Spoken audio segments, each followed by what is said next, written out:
এই আসনটা করার জন্য প্রথমে মাটিতে শুতে হবে। আমি যেমনভাবে করছি ঠিক সেভাবে ফলো করুন।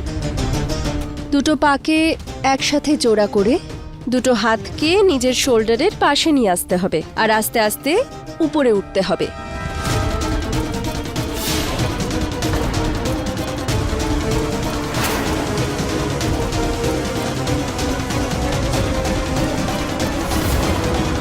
এবার নিঃশ্বাস ছাড়ুন।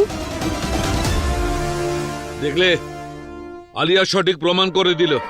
ওরে দেখালো তো আসন। এবার তো সবার বিশ্বাস হলো যে আলিয়া সত্যি প্রেগনেন্ট।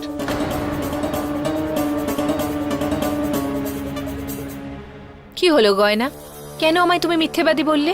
এবার দেখো, আমি তোমার সামনে এই আসন করে প্রুফ করে দিলাম যে আমি সত্যিই প্রেগনেন্ট আর আমার পেটে আয়ুষ্মানের সন্তান। এবার তো তুমি আমাকে বিশ্বাস করেছো যে আমি সত্যি বলছিলাম। হ্যাঁ, আমি খুব ভালো মতো এটা বিশ্বাস করে নিয়েছি যে তুমি মিথ্যে বলছিলে যে তুমি গর্ভবতী।